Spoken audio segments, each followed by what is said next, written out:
Bonjour, nous allons vous parler de l'Agence française de développement. L'AFD, c'est un établissement public âgé de 75 ans qui a pour vocation la lutte contre la pauvreté et pour le développement des pays du Sud, grâce à des subventions, des prêts et des fonds de garantie. L'agence est présente sur 4 continents et intervient dans plus de 90 pays. Par exemple, entre 2013 et 2015, ce sont presque 4 millions de personnes qui peuvent accéder à l'eau potable, 2,5 millions d'enfants scolarisés et 1750 MW d'énergie renouvelable installée. C'est donc un objectif de 12 milliards d'euros de financement pour l'horizon 2020.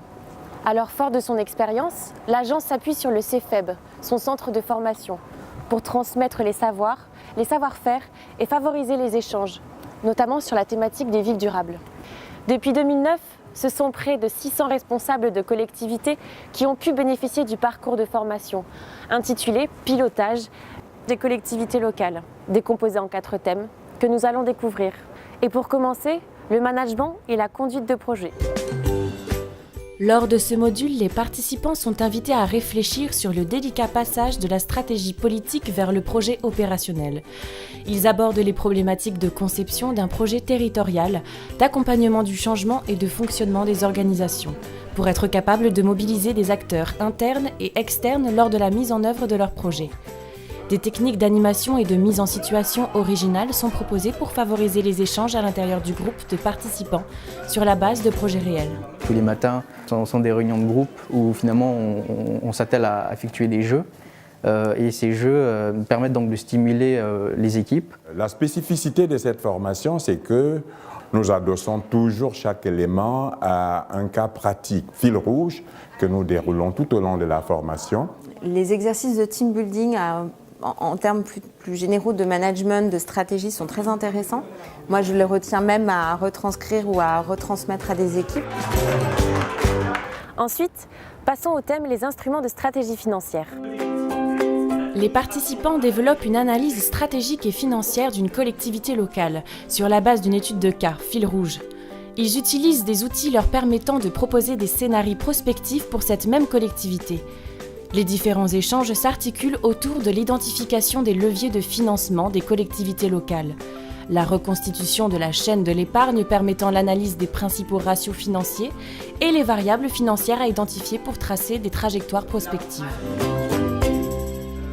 La formation a été un savant dosage de théorie et de pratique avec des expériences venus de part et d'autre. Ce parcours permet d'accroître le réseau des directeurs financiers des villes et de les aider à avoir un soutien dans leur vie professionnelle. On a pu, à plusieurs reprises, jouer des jeux de rôle en donnant à chaque stagiaire et à chaque groupe de stagiaires un rôle différent. On n'est pas tout seul directeur financier dans notre tour d'ivoire. On ne peut pas faire sans les collègues et on ne peut pas faire sans l'avis des politiques. Le 3e sujet s'intitule « Les outils de planification urbaine », avec la particularité de se dérouler à Marseille et à Lausanne, chez nos partenaires suisses. Cette formation a pour objectif spécifique de construire des références communes entre les différents acteurs sur les enjeux les plus importants de la mobilité et du développement urbain. Les séquences permettent aux participants de réfléchir sur des cas pratiques, construits à partir de projets réels. Les interventions sont ponctuées par des visites urbaines, commentées par des experts, présentant l'analyse de projets concrets. Ce module se décline en une session francophone et anglophone. Donc, le résultat de cette formation sera de se re-questionner sur ce que nous sommes en train de faire en ce moment et également comment améliorer cette réflexion pour nos clients, enfin, je veux dire nos concitoyens, à travers l'utilisation du transport dit durable. C'était très agréable de passer une semaine à Marseille et ici, à Lausanne. Ce sont 2 types de villes différentes, avec un focus différent sur la mobilité dans la planification urbaine. Et pour finir, découvrons la gestion des services urbains. Là, les participants sont amenés à réfléchir sur la notion de service public, confrontés à l'appréciation des besoins et demandes d'une population, ainsi qu'aux différents modes de financement d'un service urbain. La présentation de différentes séquences consacrées, par exemple à la gestion des déchets, au transport urbain ou aux services d'eau et d'assainissement, permet d'échanger sur les approches techniques spécifiques à chaque thématique. La réflexion globale permettra de construire une politique d'équipement progressive et efficace.